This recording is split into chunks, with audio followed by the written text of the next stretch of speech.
Welcome to History Before Sleep.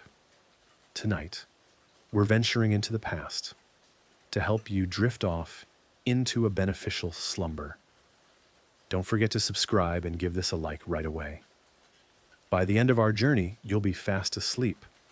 Close your eyes. Our story is about to begin. For over 2,000 years, the enigmatic island of Atlantis has captivated explorers and dreamers alike. This mysterious realm emerges in countless books, films, and narratives, inspiring and enchanting people worldwide. Ever since the time of the ancient Greek philosopher Plato, humanity has grappled with the question, could this grand island, home to a thriving and powerful civilization, have truly existed only to vanish without a trace from the face of the earth? Or is it merely a captivating legend born from human imagination, devoid of any factual historical foundation? Atlantis has been sought virtually everywhere. In the Atlantic Ocean, the Mediterranean Sea, off the coasts of America, and even near Antarctica. Some envisioned it as the ancient cradle of human civilization. Others believed it to be a colossal metropolis possessing technologies far ahead of its time. Theories even emerged about a mysterious race of giants who ruled the world and erected astonishing structures. The questions surrounding the existence and demise of Atlantis still far outweigh the answers, with each new hypothesis only deepening the enigma.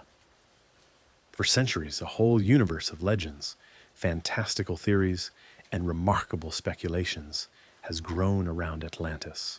But what does modern science have to say about it? Can advanced technologies, archaeology, and geology finally help us unlock this mysterious chapter of human history?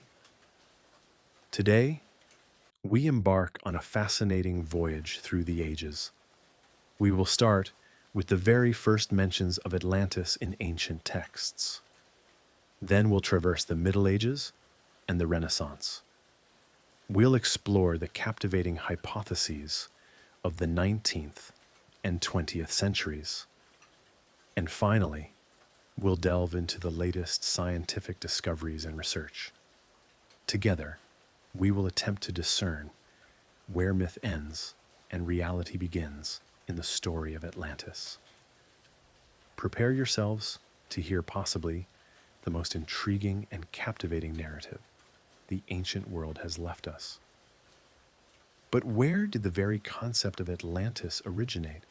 When the topic of Atlantis arises, the first name that invariably comes to mind is the ancient Greek philosopher Plato. He is recognized as the individual who first introduced the world to this enigmatic land, which became one of humanity's most enduring legends. In the 4th century before our common era, more than 2,000 years ago, Plato crafted two renowned philosophical dialogues titled Timaeus and Critias. These works are not merely philosophical discussions, but also comprehensive accounts of a long-vanished civilization that predated classical Greece. Plato's dialogues are presented as conversations among several wise men and philosophers, including real historical figures. For instance, the narrative mentions the celebrated Athenian lawmaker and sage Solon, who lived approximately 200 years before Plato himself. According to the account, Solon journeyed to Egypt, where he encountered priests from a temple in the city of Sahias. It was these Egyptian priests, as Plato relates, who shared with Solon the ancient tale of the mighty island nation of Atlantis, which flourished many millennia ago before unexpectedly disappearing due to a catastrophic event. Upon returning to Athens, Solon recounted the story to his relative Drapides, who in turn passed it on to his son Critias the elder, and he to his grandson Critias the younger, a direct participant in the dialogues. In these dialogues, Plato narrates this legend through the voice of the philosopher Critias, a relative of Plato himself.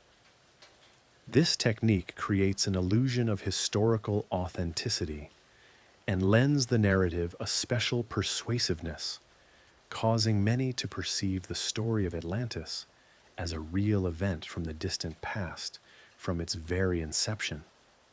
What precisely does Plato tell us about Atlantis? First and foremost, he provides a clear geographical description of the island, serving as a starting point for searches and speculations about its location. Plato asserts that Atlantis was situated beyond the so-called Pillars of Hercules. The ancient Greeks considered this location the boundary of their known world, a strait between Europe and Africa, now known as the Strait of Gibraltar. Such a description unequivocally pointed to the Atlantic Ocean, which the Greeks perceived as a vast and mysterious expanse, unexplored and full of secrets. Plato describes the island of Atlantis as an immense landmass, significantly larger than any territory known to the Greeks of that era. According to his descriptions, the island was larger than Libya and Asia combined. This is how the ancient Greeks referred to the parts of Africa and Asia that were familiar to them. At the heart of this colossal island lay a magnificent capital, constructed in a remarkably unique fashion. The city comprised several concentric rings of land and water, interconnected by bridges and canals. This distinctive design allowed the city to be both exceptionally well defended and strikingly beautiful. The Atlanteans achieved remarkable feats in engineering, architecture, and urban planning. Their capital served as a model of sophisticated urban infrastructure. A complex network of canals traversed the city, functioning as a vital transportation system. These canals linked the outer districts to the city's core, facilitating prosperous trade and convenient movement for residents. The Atlanteans also established convenient harbors and specialized docks, strategically positioned to allow merchant vessels direct access to the city's center. This made commerce exceptionally efficient and bolstered Atlantis's economic influence. The Atlanteans were skilled shipbuilders and mariners, enabling them to conduct trade with distant lands and forge connections with other peoples.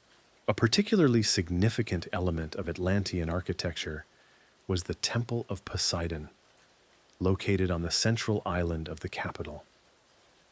This temple, according to Plato, was a majestic structure, its walls adorned with gold and silver. Within the temple stood an impressive golden statue of Poseidon, depicted in a chariot drawn by winged horses. The temple served not only as the center of religious life, but also as a symbol of the Atlanteans' cultural and technological advancements. Furthermore, the Atlanteans developed an advanced water supply and sanitation system, utilizing hot and cold springs for public baths and fountains. This ensured a high standard of hygiene and comfort within the city. A crucial part of the capital's infrastructure consisted of formidable fortifications, walls and towers, constructed with great engineering skill, which effectively protected the city from external threats and underscored its grandeur and might. However, Atlantis, according to Plato, was not perfect. Over time, the Atlanteans lost their moral compass and became excessively proud, greedy, and cruel. Forgetting the values that had made them great, they began to aspire to absolute dominion over other peoples, for which they were punished. In the climax of this narrative, the gods decided to punish Atlantis for its arrogance by unleashing a terrible natural catastrophe upon it. As a result of immense earthquakes and floods, The island literally submerged beneath the water within a single day, vanishing forever from the face of the earth, and leaving behind only a legend and a mystery for posterity. Plato's account of Atlantis is so detailed and convincing that for millennia, many have regarded it as genuine historical testimony. However, even in antiquity, some authors doubted the veracity of this story, questioning whether Atlantis had truly existed or was merely a philosophical allegory crafted by Plato to illustrate ideas about human morality, pride, and the retribution that inevitably follows arrogance. Modern scholars also actively debate the reliability of Plato's sources. Many researchers concur that Plato might have drawn upon various ancient myths and oral traditions. Nevertheless, concrete historical evidence corroborating the authenticity of his narrative is absent. Some scholars believe that the story of Atlantis was fabricated by Plato himself to convey his philosophical ideas and moral lessons. Others suggest that he might indeed have heard a similar tale in Egypt, although specific corroboration for this is also lacking. Consequently, scholars maintain a cautious and critical stance towards Plato's accounts, emphasizing that the story of Atlantis remains, above all, a captivating and enigmatic tale from an ancient philosopher. Although Plato is the primary and virtually sole significant ancient Greek author to have described Atlantis in detail, the ancient Greeks' reception of this narrative was not uniform. Even Plato's contemporaries and immediate followers debated whether the story should be considered authentic or merely a philosophical myth. For example, Plato's student, the renowned philosopher Aristotle, viewed his teacher's account with considerable skepticism. He considered Atlantis purely a parable, created by Plato to illustrate his philosophical and ethical ideas. From Aristotle's perspective, the story of Atlantis lacked any real historical basis and was simply a symbolic narrative about human hubris. The celebrated ancient Greek geographer Strabo also expressed doubts about the authenticity of Atlantis. In his writings, he briefly mentions Plato's account, noting that the description of the island seemed more like a symbolic narrative than a factual historical event. Plutarch, another authoritative ancient Greek author, mentioned Atlantis but also treated it as an allegorical tale with a moral rather than a historical significance. However, it is not only Greek, but also Egyptian tradition that plays a crucial role in the origin of the Atlantis legend. Plato emphasized that Solon initially heard this story precisely from Egyptian priests. The priests from the city of Sais claim to have preserved traditions about Atlantis for many millennia. They pointed out that the Greeks had forgotten their most ancient history due to constant destruction and catastrophes, whereas in Egypt, tradition had been continuously maintained across generations. The temple of the goddess Neith in Sais, where Solon learned the story of Atlantis, was known as a vital center of knowledge and a repository of ancient texts. Egyptian culture was renowned for its unique system of recording historical and mythological events, which were carefully passed down from one generation to the next. Egyptian priests likely possessed information about events from the distant past, drawing on ancient inscriptions on papyri and temple walls that documented various natural disasters, wars, and significant occurrences. Egyptian historical and religious texts frequently mention major floods, earthquakes, and other natural calamities, which could have formed the basis for the narrative of Atlantis's catastrophic demise. It is possible that the Egyptian priests used precisely these ancient traditions in their conversation with Solon, highlighting the importance of remembering disasters to underscore the peril of arrogance and disregard for the gods. The role of Solon himself in this story is also significant.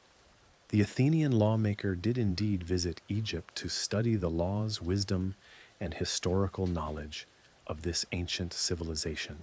Numerous ancient sources confirm that Solon was known for his pursuit of knowledge, gleaned from the experiences of other civilizations, to apply it to improving life in Athens.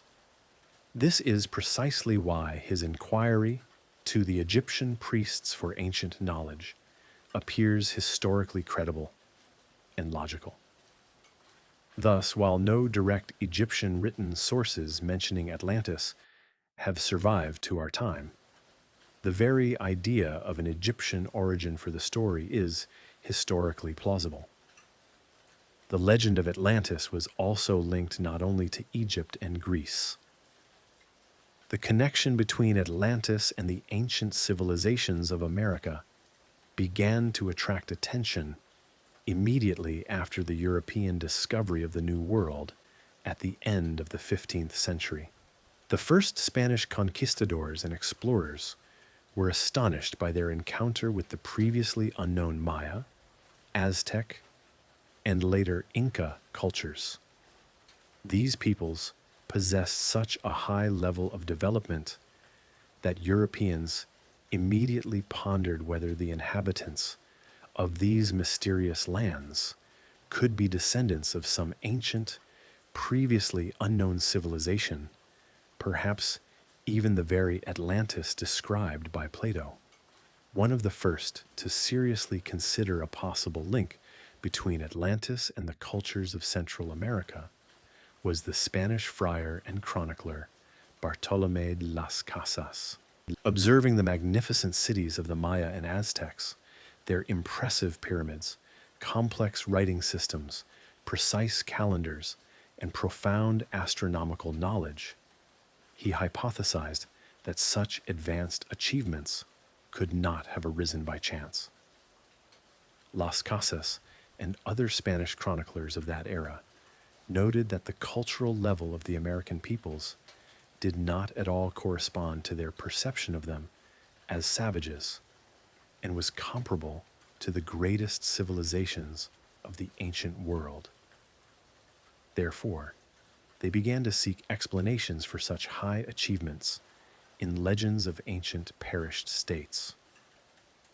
The association between the pyramidal structures of ancient American civilizations and the pyramids of Egypt particularly solidified in the European imagination. Although these structures differed significantly in purpose and internal structure, the very concept of a pyramid as a form of architectural expression of monumentality immediately led researchers to consider possible contacts between ancient peoples across the Atlantic Ocean. They believed that the inhabitants of Atlantis might have been the first to transport these ideas and architectural principles across the ocean, thereby founding civilizations on the American continent. No less interest was sparked by mythological similarities. One of the most striking examples of such parallels is the legend of the Aztec god Quetzalcoatl, and similar figures in the mythology of other Central and South American peoples.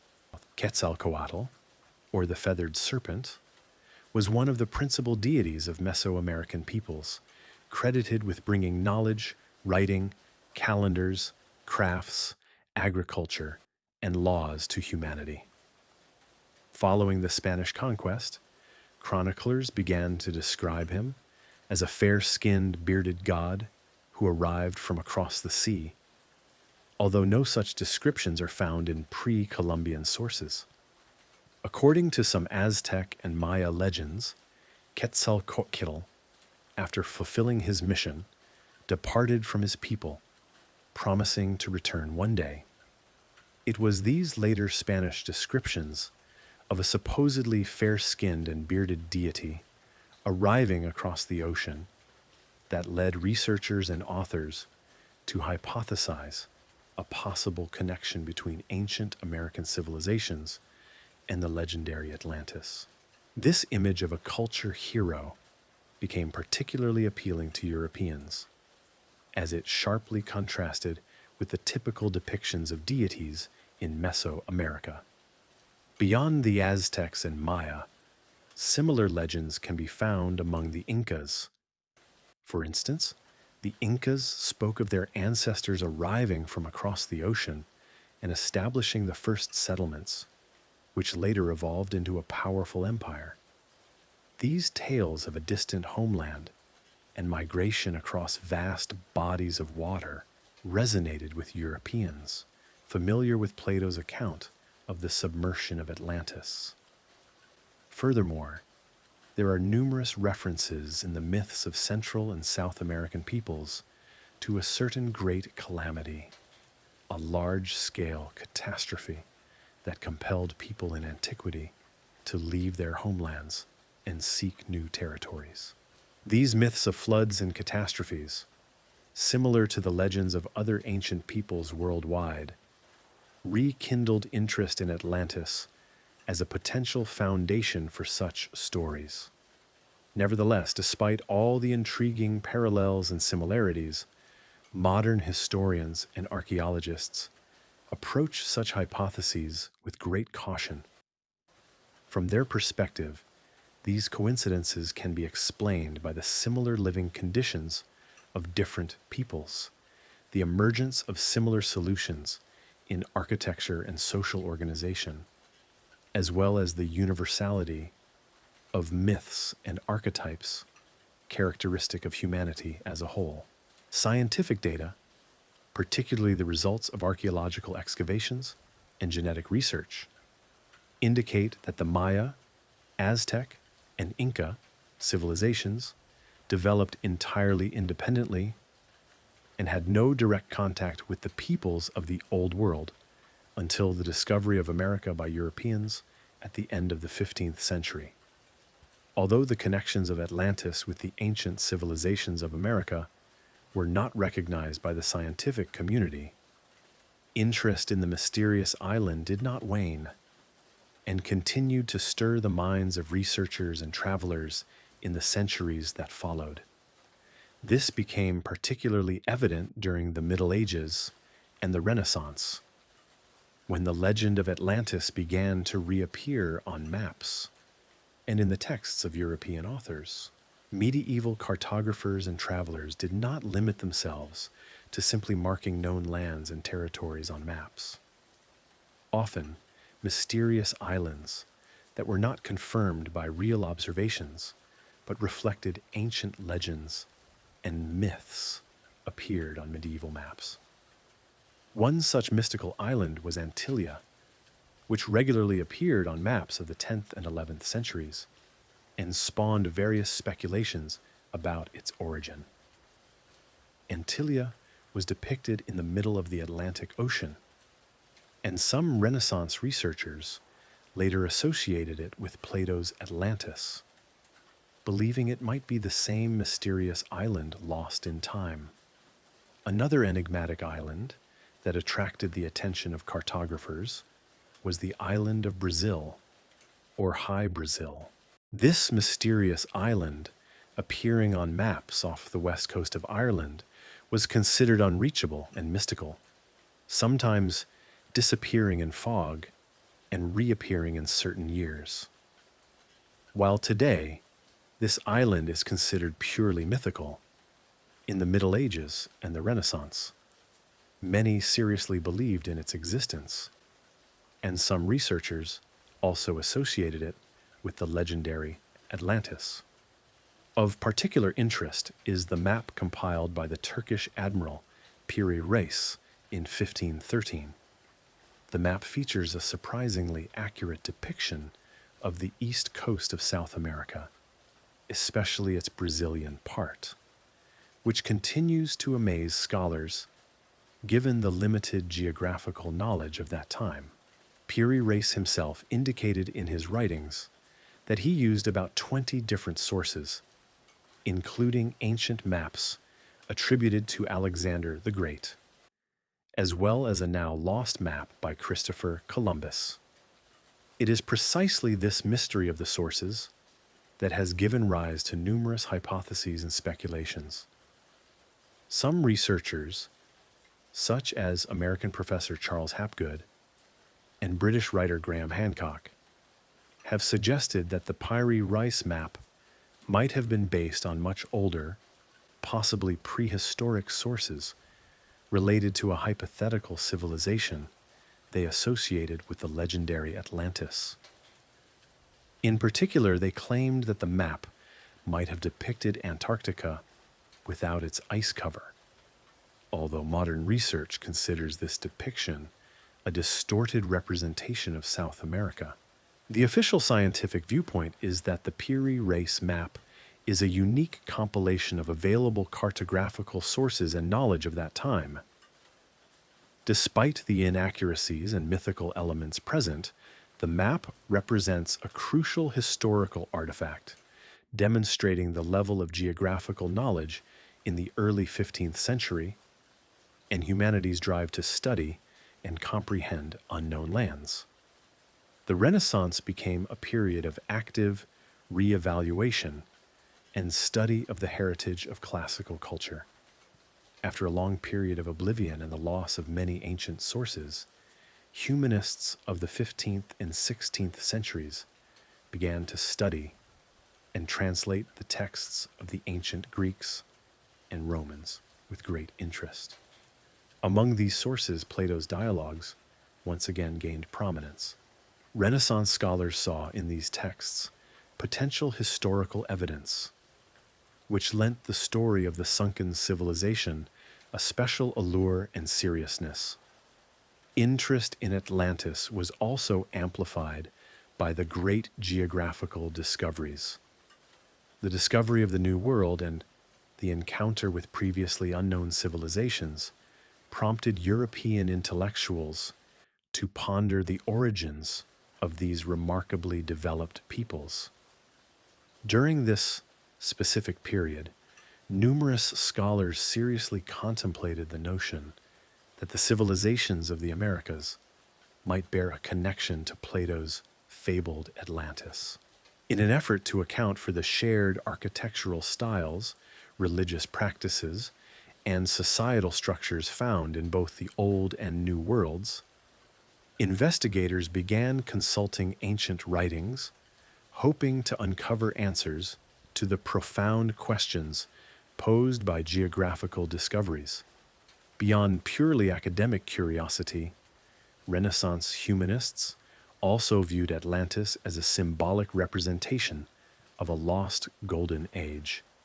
Atlantis perfectly aligned with their aspirations for a revival of classical wisdom and excellence, serving as an emblem of the diminished human grandeur they aimed to emulate.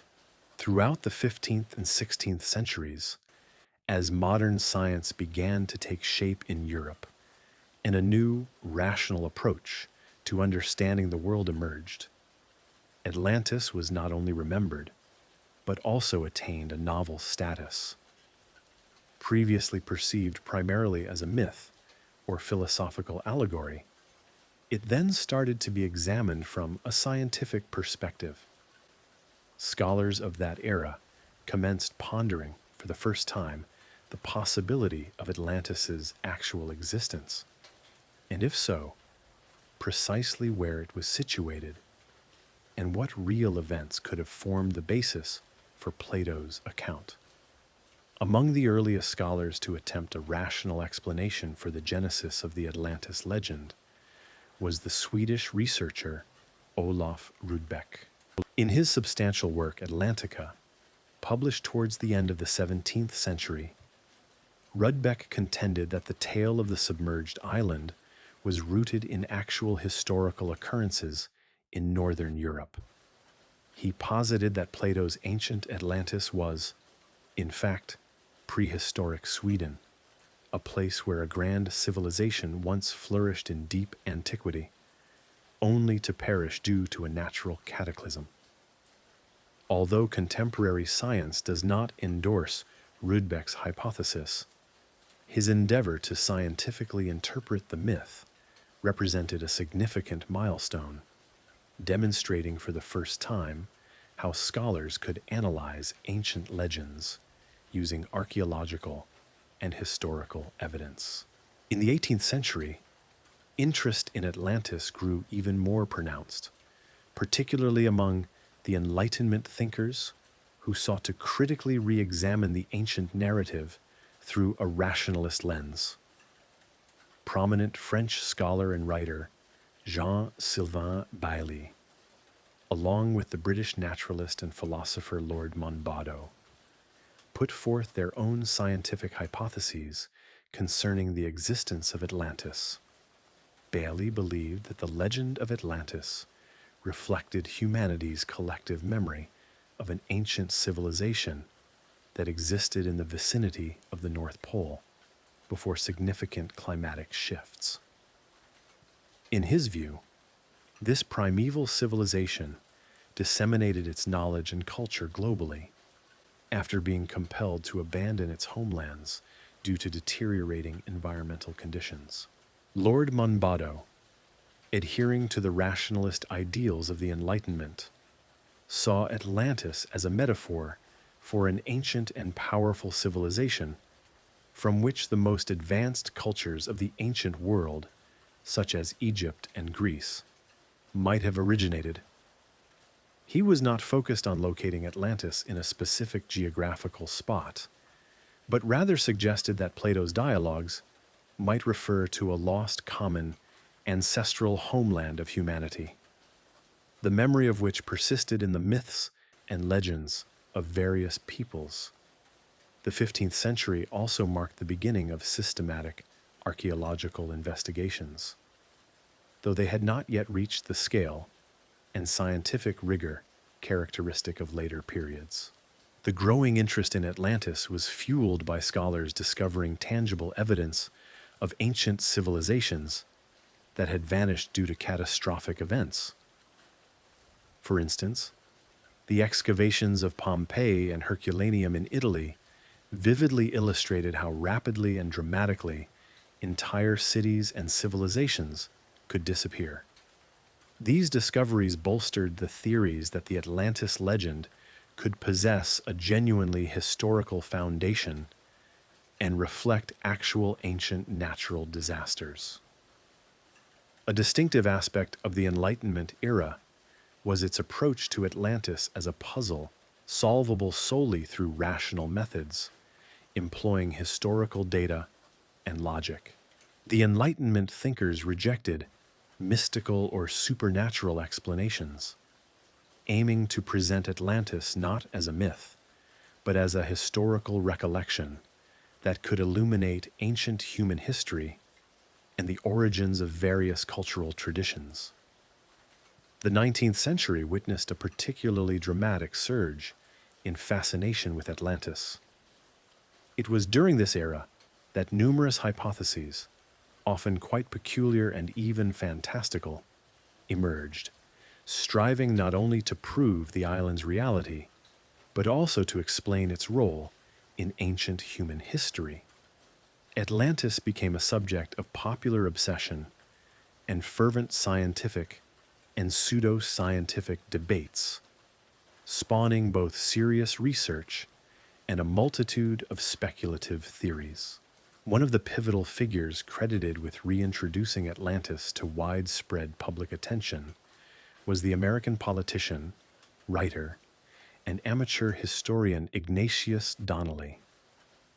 In 1882, he published his renowned book titled Atlantis, the Antediluvian World, which promptly became an international bestseller.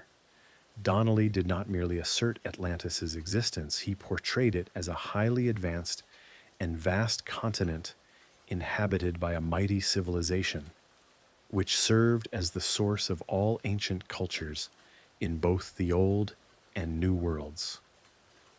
Among Donnelly's most unusual and striking hypotheses was the idea that the Atlanteans might have belonged to a distinct race of giants. He referenced ancient myths and legends from various peoples that described giants and titans inhabiting the earth in primeval times. According to Donnelly, these tales could preserve the memory of actual giant individuals, representatives of the vanished Atlantean civilization.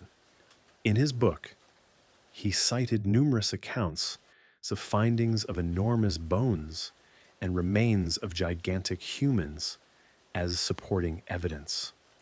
Although modern archaeologists and anthropologists consider such testimonies unverified and mythologized, Donnelly classified the inhabitants of Atlantis into two primary races. The first race, in his opinion, comprised tall, fair-skinned giants possessing exceptional physical attributes and vast knowledge. The second race was shorter and darker skinned, and, as Donnelly believed, it was this group that became the progenitors of the peoples who later populated the Americas and Africa. These notions enabled him to explain not only the origins of ancient civilizations, but also the enigmatic structures discovered in various parts of the globe. Donnelly paid particular attention to the architectural similarities between monuments in the Americas and those in the Old World, especially the pyramids in Egypt, Mexico, and Peru. He argued that such a striking congruence in forms and technologies could only be the result of a singular common source. That source, in his view, was Atlantis. Donnelly was convinced that following the catastrophe that annihilated the island, surviving Atlanteans migrated to the continents on either side of the Atlantic Ocean, spreading their knowledge and technologies. He also drew attention to mythological parallels. In the myths of a global flood, prevalent across virtually all ancient cultures, Donnelly saw reflections of a single, actual catastrophe that had destroyed Atlantis. He maintained that the flood described by Plato could have been preserved in humanity's collective memory as a shared ancient tradition. Although Donnelly's hypotheses generated considerable public interest and gained many adherents, serious scholars remained highly skeptical of his ideas among enthusiasts of mysteries. Archaeologists and anthropologists criticized him for lacking rigorous proof, for making arbitrary and superficial comparisons between different cultures, and for disregarding significant distinctions among them. Nevertheless, his work exerted a profound influence on the popular imagination and shaped an entire school of Atlantean studies that remains popular to this day.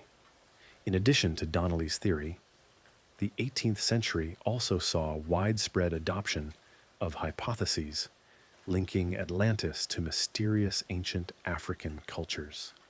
Researchers began focusing on ancient rock art and enigmatic stone constructions.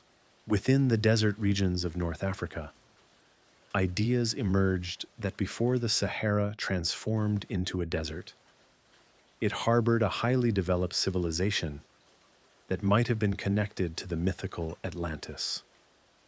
Such hypotheses were based on ancient legends and myths of African peoples concerning lost cities submerged beneath sands or engulfed by vast lakes and rivers that once covered significant portions of the modern African continent.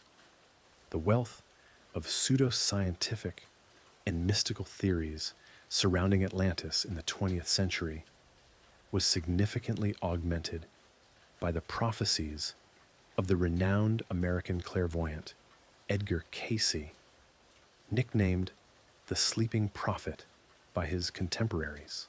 His unusual predictions, made in a deep trance state, not only propelled the legend to a new level of popularity, but also spurred enthusiasts to search for the lost island in the most unexpected locations worldwide. Edgar Cayce asserted that Atlantis truly existed and represented the greatest civilization of the ancient world, possessing incredible knowledge and technologies, including those that surpassed the achievements of modern science. According to him, the Atlantean civilization was annihilated by a global catastrophe that occurred approximately 10,000 years ago.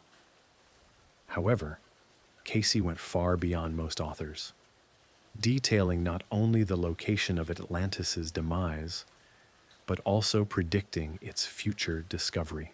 One of the most intriguing aspects of Cayce's prophecies was his certainty that Atlantis would reemerge from the ocean near the coast of North America, specifically by the Bahamian Islands. He claimed that near Bimini, one of the Bahamian Islands, remnants of ancient structures would be found, conclusively proving the existence of Atlantis. Cayce even indicated that the discovery of these remnants would occur at the end of the 20th century. These prophecies inspired numerous archaeological and amateur expeditions, particularly after a mysterious stone formation, known as the Bimini Road, was found off the coast of North Bimini Island.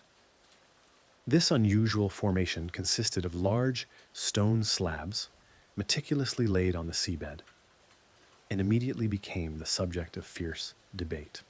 Cayce's followers were convinced that this was precisely the object the prophet had spoken of, namely remnants of the ancient Atlantean civilization. Scientists, on the other hand, approached the discovery with much greater caution. Geologists, after conducting investigations, suggested that the Bimini Road might be a natural formation, the result of tidal forces, ebb and flow, and seabed erosion. Despite the enthusiasm of Cayce's supporters, serious scientific research does not confirm the artificial origin of these structures.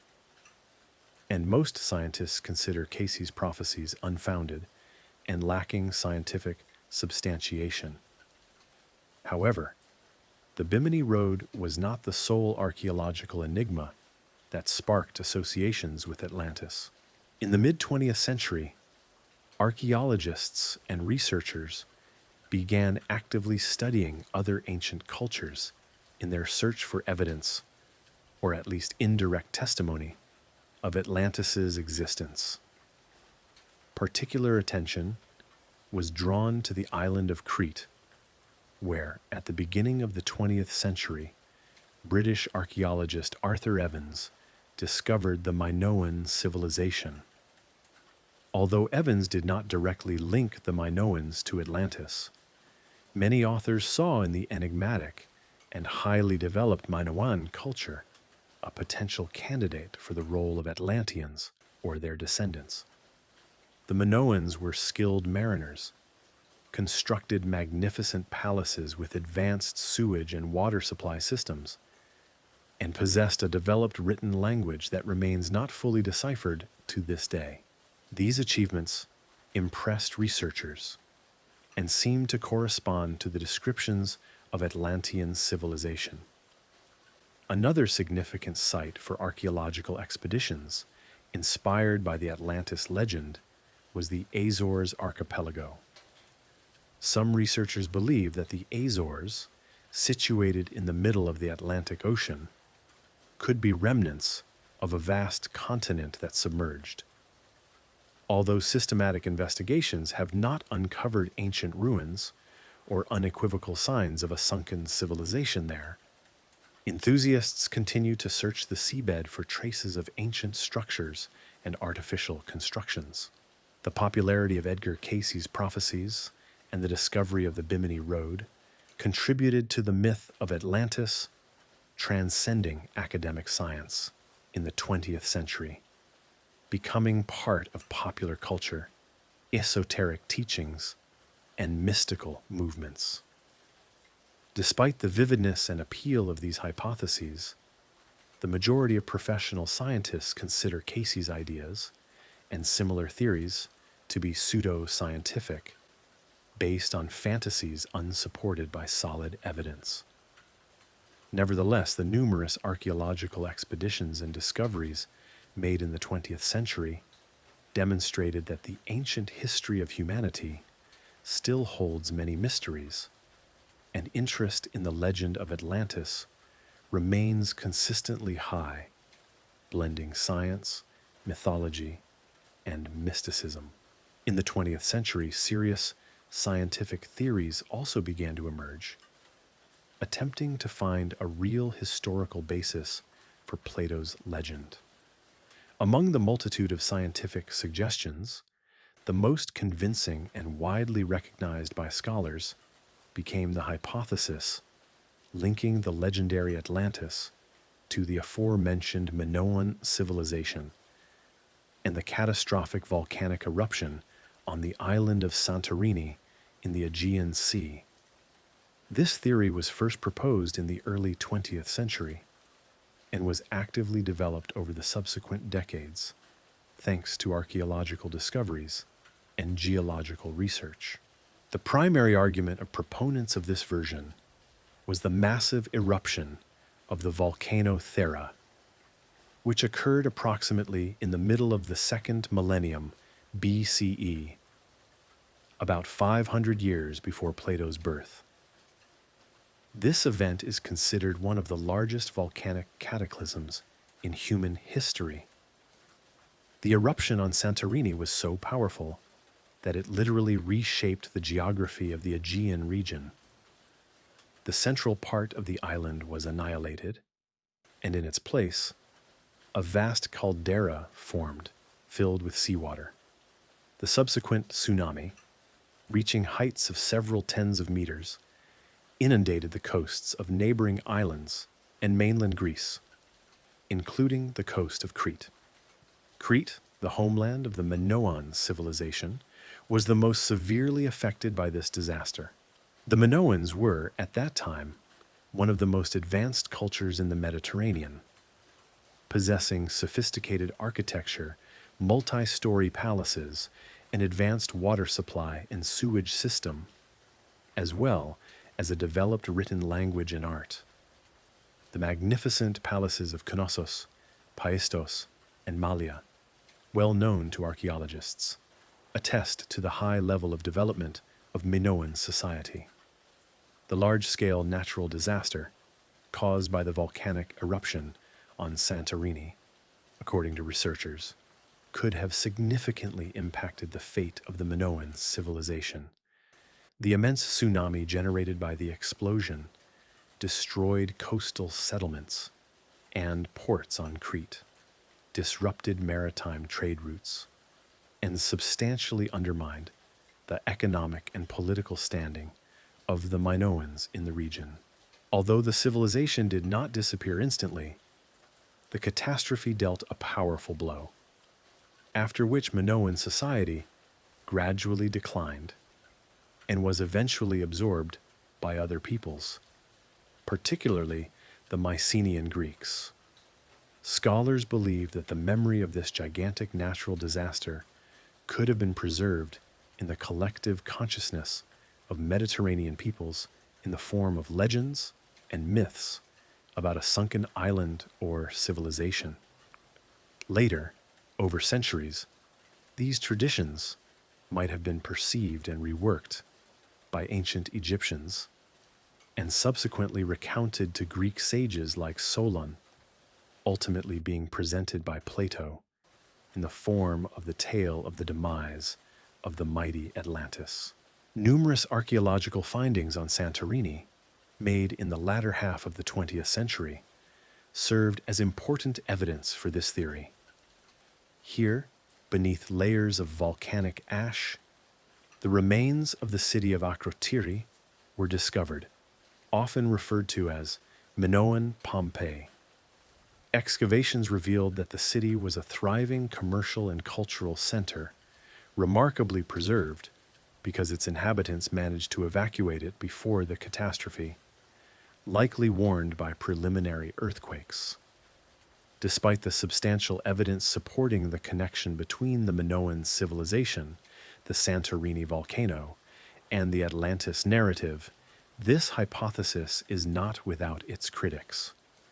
Some scholars emphasize that Plato described Atlantis as a vast island in the Atlantic Ocean, not the Mediterranean Sea, and his descriptions differ from Santorini and the Minoans in many crucial details.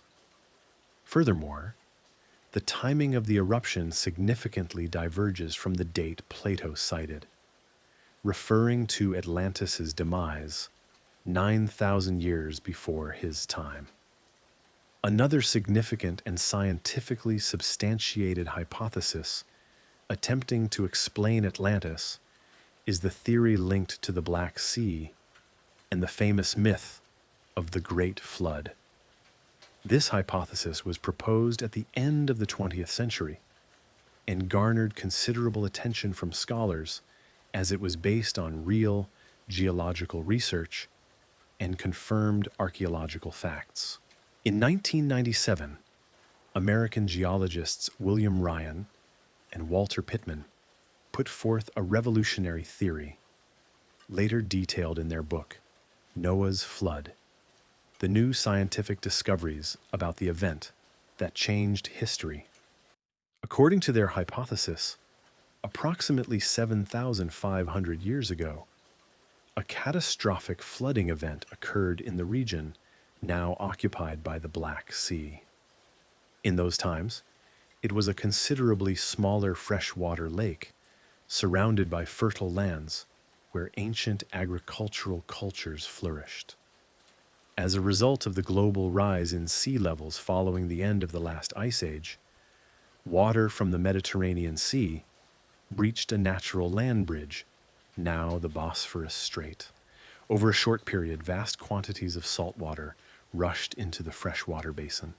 The water level began to rise rapidly, inundating extensive, fertile valleys. This flood constituted a true ecological and humanitarian catastrophe for the numerous settlements located in this area.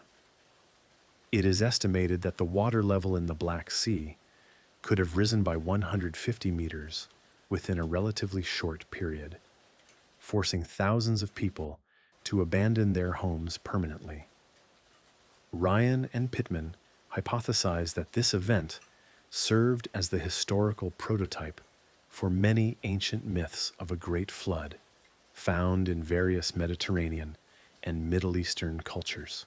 The Babylonian epic of Gilgamesh, the biblical story of the flood, myths of the ancient Greeks, and many other traditions might have preserved a distant memory of this catastrophe, when a vast inland sea literally obliterated thriving settlements of ancient peoples. However, what connects this event to Atlantis? Some scholars have suggested that the ancient Greek and Egyptian sources used by Plato to create his narrative about Atlantis might have a common root precisely in this Black Sea cataclysm. Perhaps the memory of the tragedy was passed down from generation to generation through oral traditions, gradually transforming and acquiring new details. Plato, hearing this story in a modified form, might have given it a completely different scale and placed Atlantis in the distant Atlantic Ocean. Supporting this hypothesis is the fact that the territory around the ancient Black Sea was inhabited by highly developed agricultural cultures that, during that period, surpassed many other peoples in the region in their level of development. Archaeological excavations in modern-day Bulgaria, Romania, and Turkey confirm the existence of ancient settlements here that did indeed vanish suddenly and catastrophically. Many of these settlements are now discovered by archaeologists on the floor of the modern Black Sea at depths of several tens of meters underwater. Nevertheless, the Black Sea hypothesis is not without its critics. Opponents point out that the events described by Plato date to much earlier times than the flooding of the Black Sea, which occurred around 7,000 years ago, 1,500 years ago, whereas Plato referred to a period 9,000 years before his own time. It is also noteworthy that Plato quite clearly placed Atlantis in the Atlantic Ocean, not in the Black Sea region. Despite this, Ryan and Pittman's theory remains one of the most scientifically grounded and widely accepted hypotheses for the origin of the legend of the sunken civilization.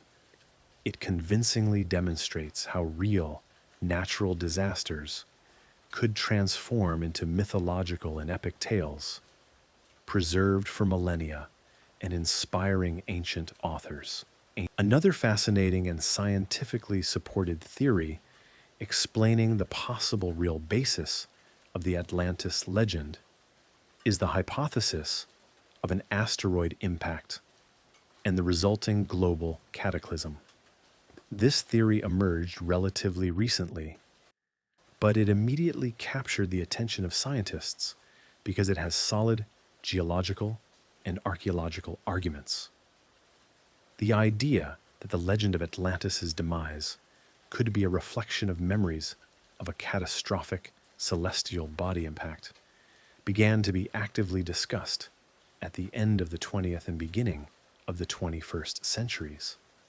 Proponents of this hypothesis believe that ancient myths of a great flood and Atlantis may have been preserved in human memory precisely after Earth's collision with a large cosmic object in the distant past.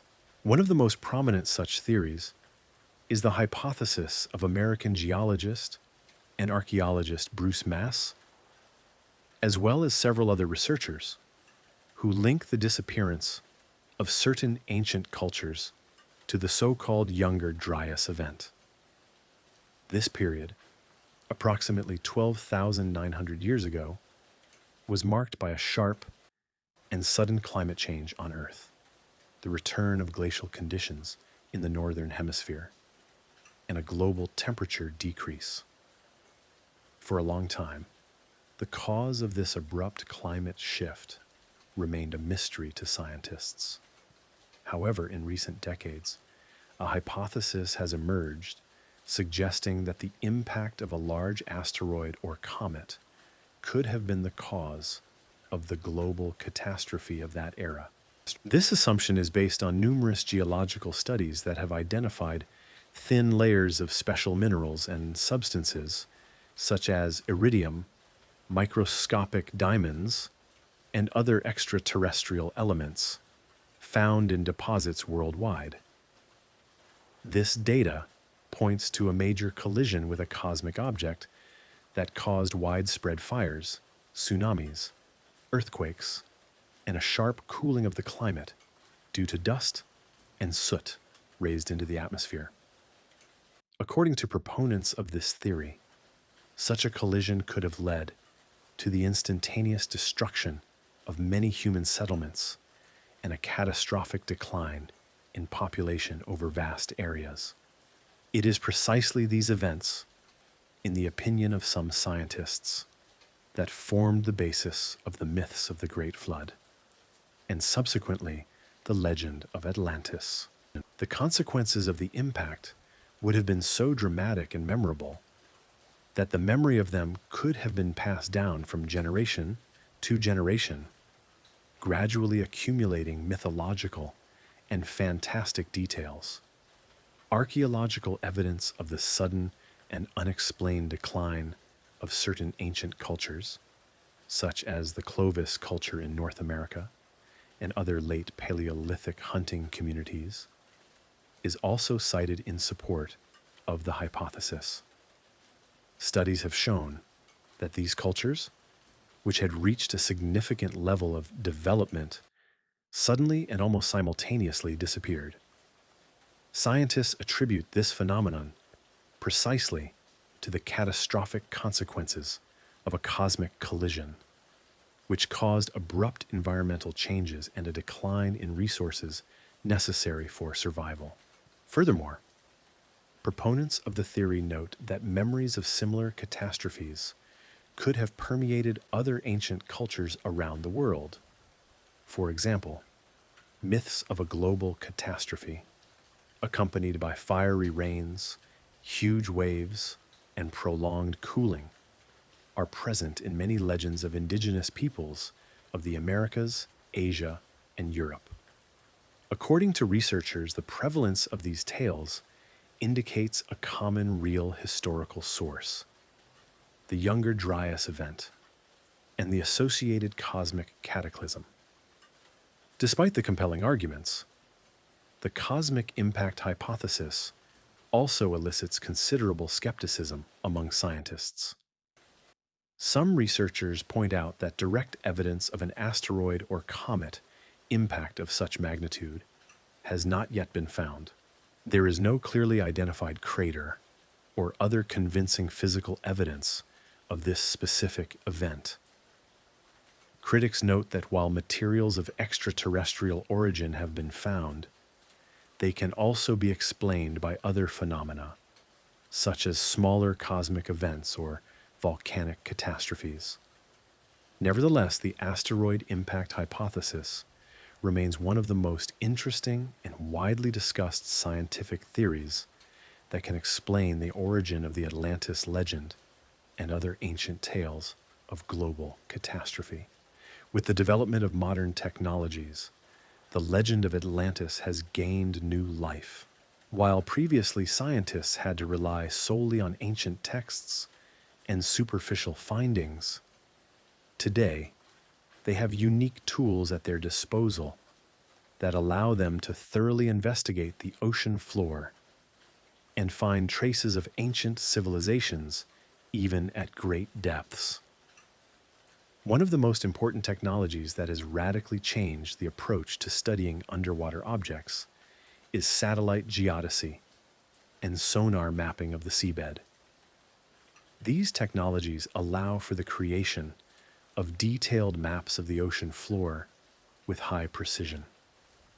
Thus, at the end of the 20th century, satellites equipped with high-precision radars were able to explore large areas of the ocean floor in detail for the first time.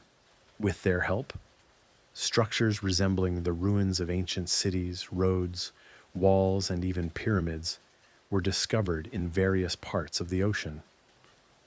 Such findings immediately gave rise to speculation that these objects might be related to the mythical Atlantis. The most famous and discussed discoveries of recent times are the underwater structures found off the coasts of Japan, Cuba, and Spain.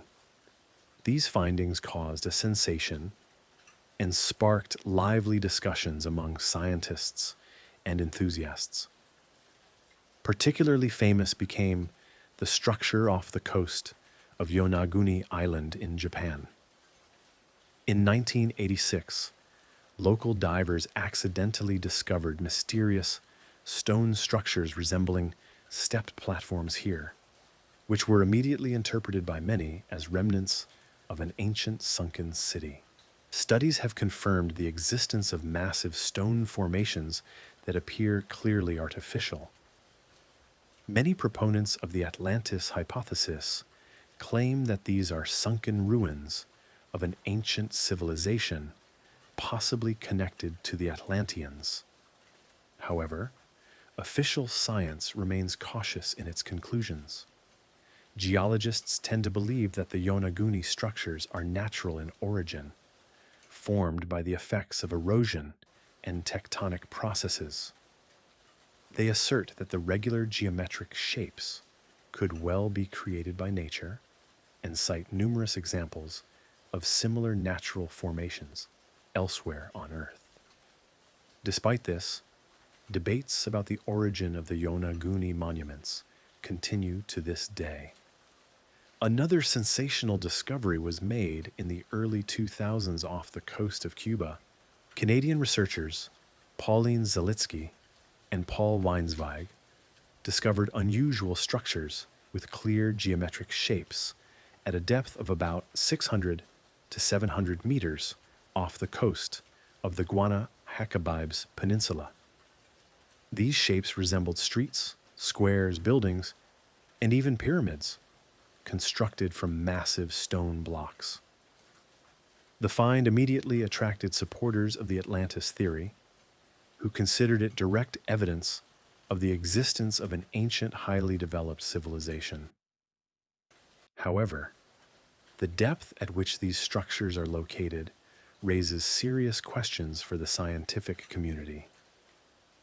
Geologist Manuele Turalde, who participated in the initial studies, noted that for such structures to be at their current depth, they would have had to be built at least 50,000 years ago. This sharply contradicts everything modern archaeology knows about the development of human civilizations. In this regard, official scientists believe that these formations are most likely natural in origin, although there is no consensus on this matter within the scientific community. Due to the lack of subsequent large-scale research and the inaccessibility of the site, the question remains open. No less interesting are the underwater formations discovered off the coast of Spain in the Strait of Gibraltar region. Satellite imagery and sonar surveys revealed strange structures on the seabed resembling man-made walls, roads, and lines. These findings also became a source of theories about a sunken civilization near the legendary Pillars of Hercules mentioned by Plato. However, here too, the scientific community maintains a cautious position, tending to believe that these structures were formed naturally due to underwater currents and erosion. Modern studies of the ocean floor have shown that it indeed holds many mysterious formations that, at first glance, appear man-made and evoke associations with the legendary Atlantis. Nevertheless, the vast majority of such objects are currently explained by geological processes and natural phenomena. Despite this, the discoveries continue to inspire researchers and puzzle enthusiasts to further investigate and offer hope for new, astonishing findings.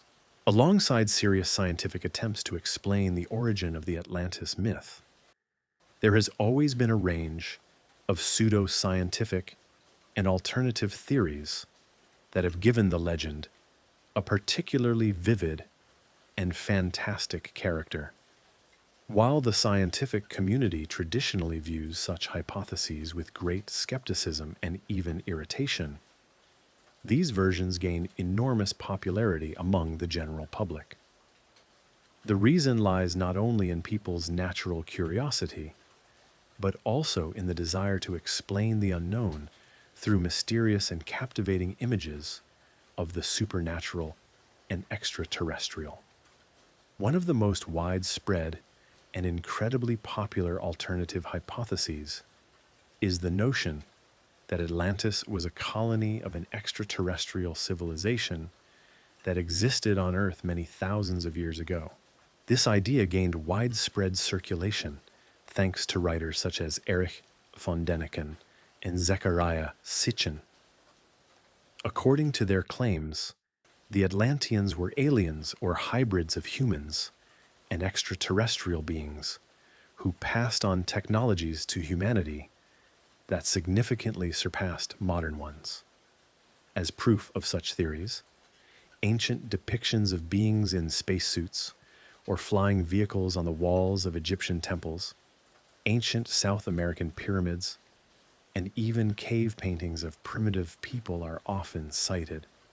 Although it is important to note, all of this is based solely on speculation and misinterpretation of the drawings. Another popular theory is related to so-called portals and interdimensional transitions. Proponents of this version believe that Atlantis did not simply disappear as a result of a catastrophe, but literally moved to another dimension using portal technology or space-time tunnels. In this version, Atlantis remains a living and thriving civilization, simply invisible and inaccessible to modern humanity. Such ideas are actively supported by esoteric authors and various mystical movements, who see Atlantis as a symbol of an ideal society hidden from the eyes of ordinary people. A third common group of pseudo-scientific theories claims that the Atlanteans possessed supersets of technology unimaginable even to modern scientists. Proponents of such hypotheses are convinced that Atlantis was a super civilization far ahead of its time. It possessed technologies such as anti-gravity, crystalline energy sources, and complex devices controlling climate and even tectonic processes. The scientific community views these versions with deep distrust and criticism. Scientists consider such hypotheses speculative and completely unsubstantiated, as they are not supported by archaeological findings or any serious evidence that could withstand scientific scrutiny. Moreover, such theories are often based on arbitrary interpretations of ancient images and texts, as well as on manipulation of facts and outright forgeries. Why are these hypotheses so incredibly popular, despite the obvious skepticism of scientists? Firstly, people have always been interested in the mysterious and unknown, seeking to explain unusual phenomena through mystical and fantastic ideas. Atlantis fits perfectly into this approach, as it represents an ancient civilization that disappeared without a trace, allowing it to be easily filled with any desired fantastic details. Secondly, alternative hypotheses perfectly exploit humanity's desire for sensations and mysteries. Such versions are much easier for a broad audience to grasp than complex scientific explanations. The idea of ancient astronauts or mysterious portals is much more attractive to the mass consciousness than the painstaking work of archaeologists or geologists. And finally, pseudo-scientific theories often rely on the human desire to believe in more ancient, wise, and perfect civilizations capable of solving the problems of modern society. In this regard, Atlantis becomes an ideal society that we could rediscover and use as a source of knowledge and inspiration. Today, among professional scientists, there is a predominantly reserved and cautious attitude towards the legend of Atlantis. After centuries of debates, research, and hypotheses, scientists have reached a general conclusion that, in the form described by Plato, Atlantis most likely never existed. However, this does not mean that researchers completely reject the significance of the myth itself. On the contrary, for archaeologists, historians, and geologists, Atlantis has become an important symbol that allows for the study of historical processes, ancient catastrophes, and even the mechanisms of myth formation. Archaeologists approach the legend of Atlantis with a strict scientific methodology. Modern archaeological research does not confirm the existence of a civilization, like the one described by Plato, on an island or continent in the middle of the Atlantic Ocean. Despite numerous attempts to find the ruins of Atlantis, there is currently no scientifically confirmed archaeological evidence that could link the myth to a real city or civilization. Nevertheless, archaeologists emphasize that the search for Atlantis has provided a powerful impetus for studying previously little-known cultures and ancient settlements, such as the Minoans in Crete, the mysterious Guanches in the Canary Islands, or the cultures of the ancient Mediterranean. Thus, the legend itself has proven to be a useful stimulus for serious scientific research. Historians today predominantly view Atlantis as an allegorical narrative created by Plato to convey philosophical ideas.